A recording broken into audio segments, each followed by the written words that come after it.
सोहिता कारणे संगती साधूची, भावे भक्ती हरीची बेटी, तेने हरी तेथे संत, तेथे संत संत तेथे हरी, ऐसे वेदीचारी बोलिता ते. नमस्कार मित्रांनो, आज आपल्याला देवाची फुले, आपण देवपूजा करतो. प्रत्येकाच्या जीवनामध्ये रोज एक सकाळ होतीच.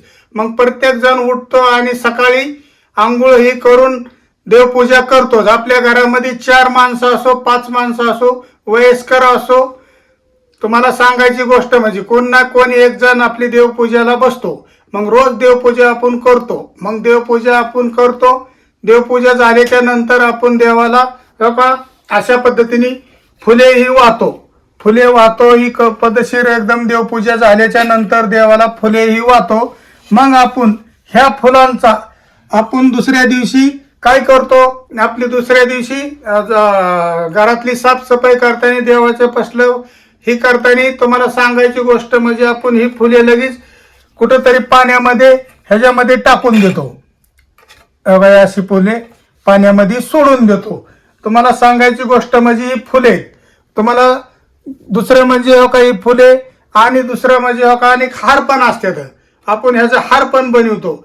मग तुम्हाला सांगायची गोष्ट म्हणजे आपण अशी फुलं घेऊन त्याचा हार बनवतो. मग हार बनवतो आपण. तुम्हाला सांगायची गोष्ट म्हणजे मग काही हारामध्ये फुलं जातात, काही तुम्हाला सांगायचं वाह्याला देवाला जातात. मग काही फुलांना काय वाटतं फुलं पण एकमेकाला बोलण्यासारखी दाखल होतात. काही फुलं हाराला जातात, ती फुलं देवाच्या गळ्यामध्ये जातात. काही फुलं पायापाशी जातात. मग पायापाशी गेलेली फुलं काय म्हणतात, हारातल्या फुलाला म्हणतात अरे तू देवाच्या गळ्यामध्ये गेला आणि मी पायापाशी गेलो. तेव्हा गळ्यातलं फूल खाल्ल्या पायापासल्या फुलाला डायरेक्ट बोलतं आणि म्हणतं अरे बाबा मी हृदयामध्ये सुई टोचवून घेतली तेव्हा मी देवाच्या गळ्यामध्ये आणि तू निवांत राहिला, त्याच्यामुळं तू पायापाशी देवाच्या. मग असे फुलाचं महत्व आहे. तुम्हाला सांगायची गोष्ट म्हणजे ही फुले आपण काय करतो, पूजेला वापरतो आणि पुन्हा पाण्यामध्ये सोडतो. तुम्हाला सांगतो मग फुलाचा काय होतं, कुठं पाण्यामध्ये सोडतात, काही आपल्या घराच्या साईडला टाकून देतात. मग त्या फुलांचा अपमान होतो. मग पूजेचे फुले अपमान झाल्यामुळं काय होतं, आपण ह्या फुलांपासूनच आज ह्या फुलांचा उपयोग करायचा. देवपूजेला घेतलेली फुलं आपण ह्याला वाळायला देवाची ठेवून व्यवस्थित पद्धतशीर ठेवून त्याचा आपण उपयोग करायचा. तुम्हाला सांगायची गोष्ट म्हणजे अशी फुलं भरपूर असतात. किती वाळवून आपण काय करणार. प्रत्येक आज महाराष्ट्रामध्ये काय थोडी लोक नाहीत, भरपूर लोक आहेत. मग इतकी फुलांचं काय करायचं. तरी प्रत्येक घरातल्या लोकांनी फुलाचा अशा मी करतोय अशा पद्धतीने वापर केला तरी इतकं आपल्याला समाधान वाटन, सुख वाटन घरात. रामकृष्ण हरी. आपण आता व्हिडिओला चालू करू.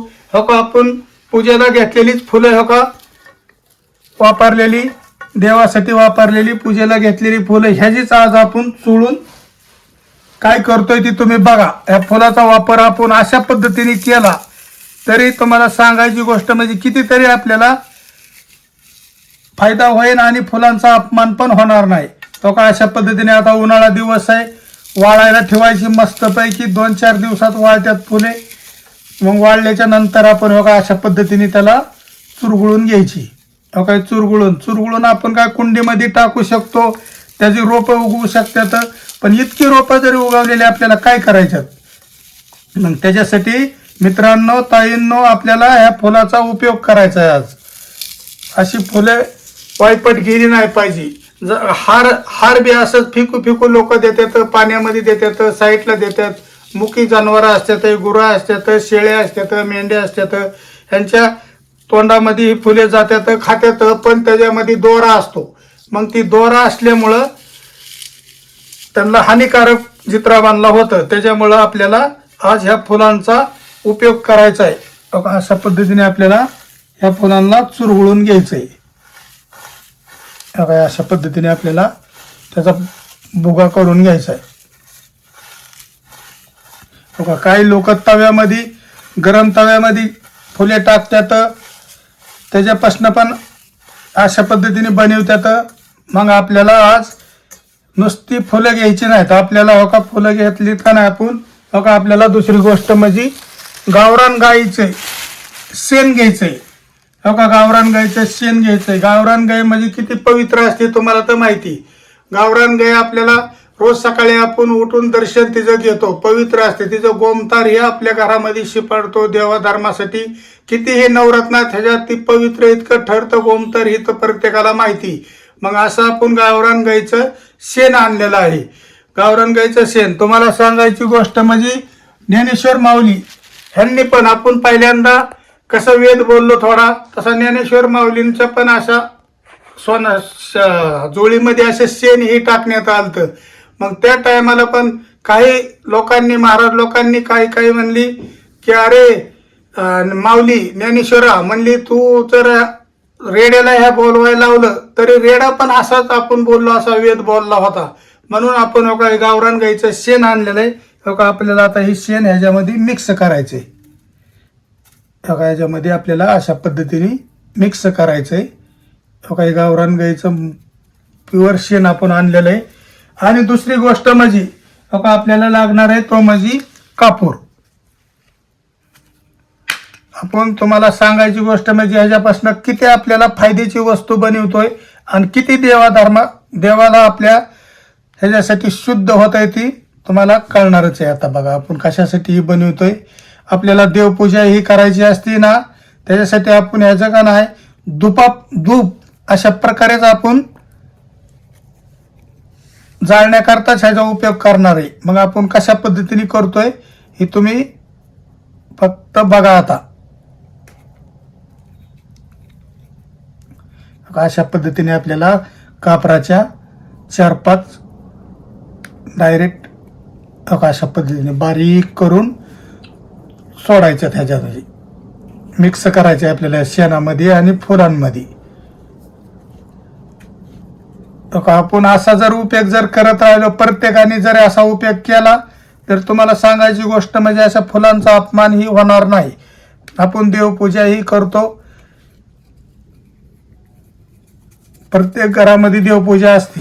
आपल्याला या अशा पद्धतीने या फुलांना अशा शेणामध्ये मिक्स करून घ्यायचे. कापूर, शेण आणि आपली देवाला वाहिलेली फुलं ह्याचा न अपमान करता आपण ह्याचा असा वापर करायचा आहे.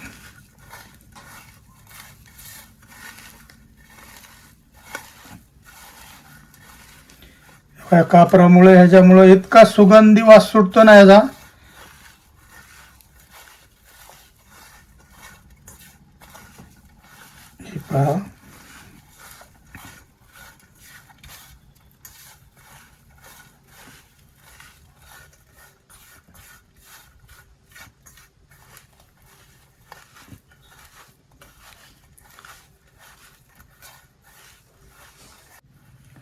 पहा, हे पहा, आपल्याला अशा पद्धतीने ही बनवून घ्यायचंय बघा.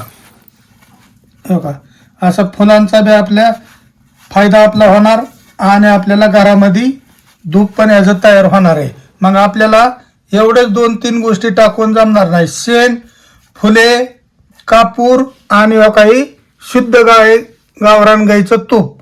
शेण गावरान गाईचं, तूप गावरान गाईचं. तुम्हाला सांगायची गोष्ट म्हणजे बघा, आपल्या घरामध्ये असा धूप चालतो आणि आपल्या घरावर तुम्हाला सांगायची गोष्ट म्हणजे देवाची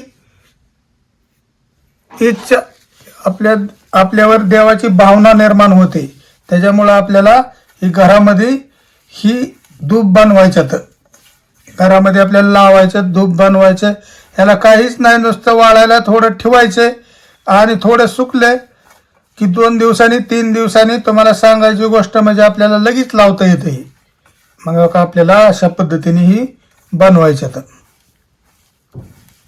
काय सुगंधी एकदम स्वादिक वास येतो एकदम ह्याचा. ही पहा, आपल्याला अशा पद्धतीने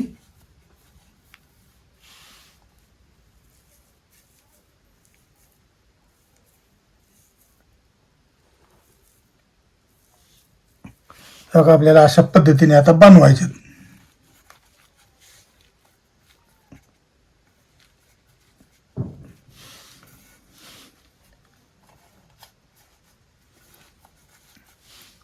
प्रत्येकाने जर असं जर देवाचा फुलांचा उपयोग जर केला तरी कितीतरी आपल्याला जीवनात समाधान वाटणार आहे. त्याच्यासाठी हो काय आपण देवाची पूजा केलेली फुले न पाण्यामध्ये सोडता, न इकडं तिकडं घराच्या साईडला असे टाकून देता. आपण प्रत्येक जणच काय पाण्यामध्ये सोडत नाहीत. मग त्याच्यामुळं आपल्याला ह्याचा उपयोग इतका व्यवस्थित झाला पाहिजे ना, आणि इतकं सुख समाधान आपल्याला लागणार आहे. बघा ह्याला नुसतं काय नाही, वाळायला ठेवायची आपली आणि ही करायची. तर मला गोष्ट म्हणजे का नाही, देवाच्या फुलाचा अपमानच करायचा नाही आपल्याला. त्याच्यासाठी ताईंनो, दादांनो, हे आपण जसं ज्या पद्धतीने बनवलं त्या पद्धतीने तुम्ही पण ही फुले अशी वायपट न जाऊन देता बघा असे देवाच्या फुलांचा वापर अशा पद्धतीने आपल्याला करायचा आहे. बघा हे आपण आता हे बनवलेलं आहे का नाही, ही बघा कसे बघा. मग बघा ही आपली जुनी फुलं, पहिली हे आत्ताची ताजी फुलं ही काही आपण ही साईडला ठेवून घेऊया. बघा आपण इथं तात्पुरती साईडला ठेवू. बघा आणि ही पहा मित्रांनो, आपण बघा अगोदर बनवलेली पहिली तुम्हाला सांगायची गोष्ट म्हणजे बघा ही शेणांचीच आपण फुलं पहिली बनवलेली होती, फुलं टाकून बघा ही बनवलेली. बघा आपण अगोदर बी बनवलेली होती. बघा ही आणि हे पहा आत्ता आपण बनवलेली. काही उन्हामध्ये वाळली थोडी की व्यवस्थित आपल्याला देवापुढे ही अशी लावता येतात. बघा फक्त आपली फुलं जास्त वाळलेली नाहीत, त्याच्यामुळं आपण बारीक एकदम भोगा झालेला नाही, तरी काय अडचण नाही आपल्याला. अशा पद्धतीने आपल्याला ही बनवायचं आहे. बघा आपण याचा ताट साईडला ठेवून घेऊया. बघा थोडा आता मी हात थोडा धुतो, साफ करून घेतो.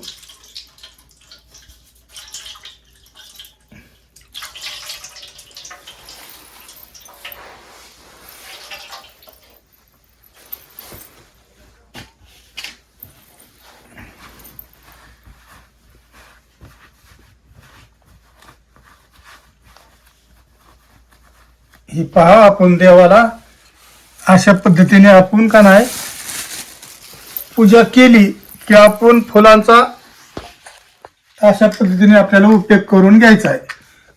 तरी आपण मित्रांनो हे आपण कशा पद्धतीने लावतो ते तुम्ही बघा. आता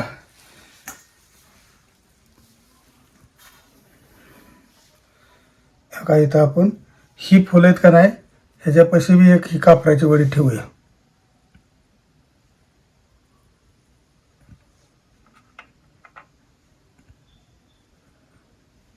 बघा आपण एक आत्ता तयार केले ना, त्याच्यावर पण एक मांडून घेऊया.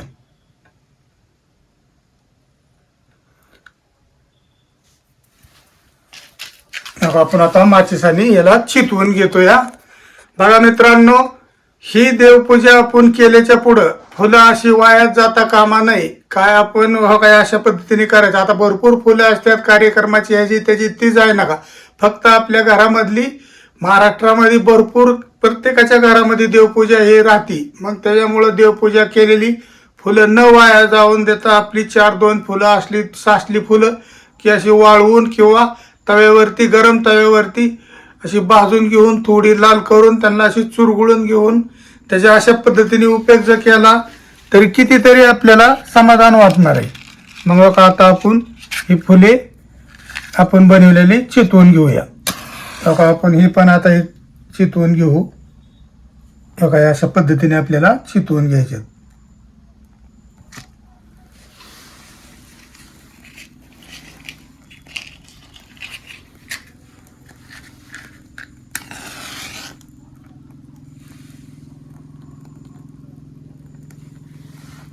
बघा आपण आता हे चितवून घेतलेले इथं.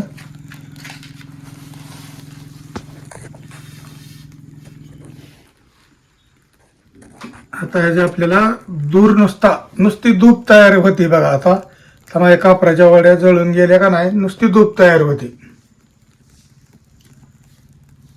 तरी मित्रांनो, आपण प्रत्येकाच्या घरामध्ये हे अशा पद्धतीने जर झालं तर कितीतरी समाधान आपल्याला वाटणार आहे, कितीतरी मस्त वाटणार आहे. त्याच्यामुळं आपल्याला हे का आता हे आपण चितवून घेतलेले, थोडं आता हे वाळलेले बघा. आम्ही पहिल्यांदा बनवलेले, आम्ही रोज संध्याकाळी घरामध्ये एक जाळतोय.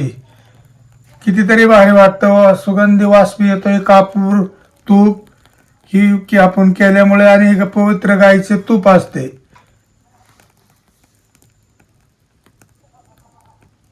तुम्ही म्हणता दादा तू काय बी व्हिडिओ बनवायला लागला आणि काय बी करतोय, तसं नाही मित्रांनो. हे जर आपण केलं तर देवाचा अपमान होणार नाही. आणि तुम्हाला सांगायची गोष्ट म्हणजे फुलांचा उपयोग देवाला आपण वाहिलेल्या फुलांचा अशा पद्धतीने उपयोग होणार.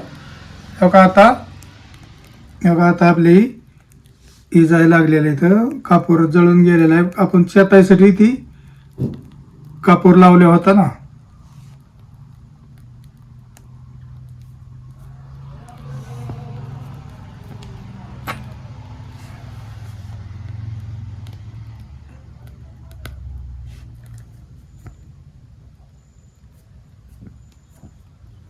आपल्याला अशा पद्धतीने धूप तयार होत आहे बघा. म्हणून आपल्याला या अशा पद्धतीने करायचं होतं. मग तुम्ही आपण प्रत्येकाने हे अशा पद्धतीने हे केलं तर इतकं आपल्याला सुख समाधान लागणार आहे. आता ही इज्जत पण नाही. आता ही आपण आता ताज्या बनवलेल्या आहेत, त्याच्यामुळे तुम्हाला सांगायची गोष्ट म्हणजे शेत लगेच चितू शकत नाहीत. पण अशी आपली पहिली केलेली नाही, वाळलेले एकदम. आता ही रात्र कवर पण एक तास 15-20 मिनिटं म्हणलं तरी ही जळत चालणार आहे. तरी मित्रांनो, आपण आज फुलांचा उपयोग कसा करायचा हे तुम्हाला व्हिडिओमधनं सांगितलेलं आहे. नमस्कार, जय हनुमान.